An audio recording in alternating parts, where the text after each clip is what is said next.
Assalamualaikum warahmatullahi wabarakatuh. Saya Rugaya Stambuk A35119001 memaparkan materi siklus hidrologi. Kalau secara definisi, hidrologi itu artinya ilmu yang mempelajari air yang ada di atas maupun di dalam bumi. Nah, kalau siklus hidrologi atau siklus air adalah rangkaian atau tahapan yang dilalui oleh air dari bumi ke atmosfer dan kembali ke bumi. Ada 3 jenis siklus hidrologi yang ada di bumi. Yang pertama, siklus air pendek. Siklus ini merupakan yang paling pendek. Dari dalam siklus ini, air di laut mengalami evaporasi atau menguapnya air dari laut, danau, sungai atau permukaan air lain yang ada di bumi. Kunci utama dari evaporasi ini adalah panas matahari, kemudian uap air jadi mengalami kondensasi berubah menjadi awan. Kondensasi adalah perubahan wujud uap air menjadi titik-titik air sehingga terbentuk menjadi awan. Setelah menjadi awan, akhirnya terjadi presipitasi. Nah, presipitasi ini kita kenal juga namanya sebagai hujan, guys. Siklus hidrologi 2. Ngomongin evaporasi, dalam siklus hidrologi itu ada juga yang namanya transpirasi dan intersepsi.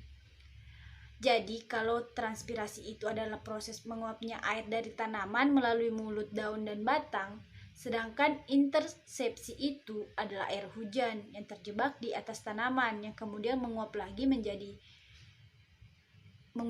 sebelum mencapai tanah. Gitu, guys.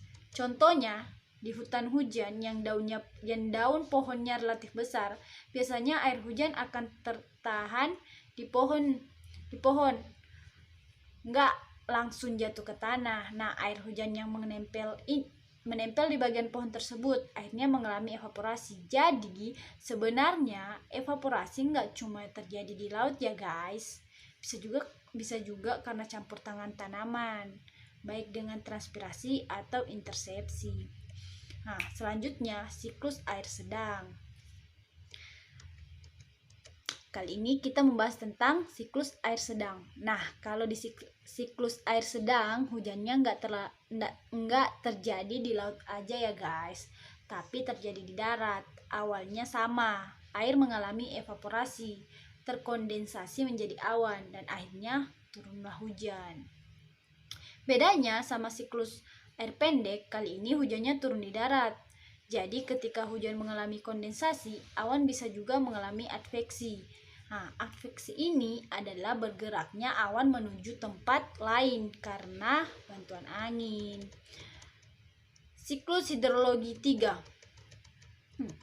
Karena adanya adveksi nih, awan bisa menurunkan hujannya di darat sehingga timbul lagi yang namanya runoff. Runoff adalah bergeraknya air di darat dari tempat yang tinggi ke tempat yang rendah. Air yang bergerak ini nantinya akan mengalir kembali ke laut sehingga kembali mengulang siklusnya. Setelah membahas 2 siklus tadi, siklus pendek dan sedang, sekarang kita membahas siklus air panjang. Yang terakhir sesuai namanya. Jadi siklus ini merupakan siklus air yang paling panjang prosesnya. Awalnya sama sih, air mengalami evaporasi dan kondensasi, tapi kali ini hujannya bukan hujan biasa nih, guys, melainkan hujan es. Serem ya. Ini yang ada di atmosfer bergerak ke tempat yang relatif lebih dingin, atau kondensasi. Suhu udara di atmosfer saat itu sedang rendah.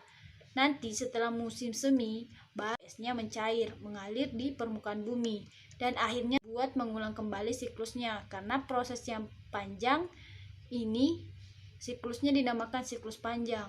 Ngomongin es nih, dalam siklus panjang ini kamu bisa juga menjumpai proses sublimasi loh. Sublimasi adalah perubahan wujud padat menjadi gas. Dalam hal ini adalah es yang menguap kembali menjadi uap air. Jadi, uap air yang ada di atmosfer bukan cuma cuman dari air aja ya guys, bisa juga nih dari air yang versi padatnya yaitu es.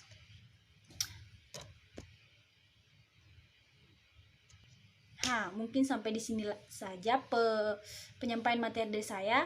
Kurang dan lebihnya mohon dimaafkan. Saya akhiri, wabillahi taufiq walhidayah. Wassalamualaikum warahmatullahi wabarakatuh, gengs. Sampai jumpa.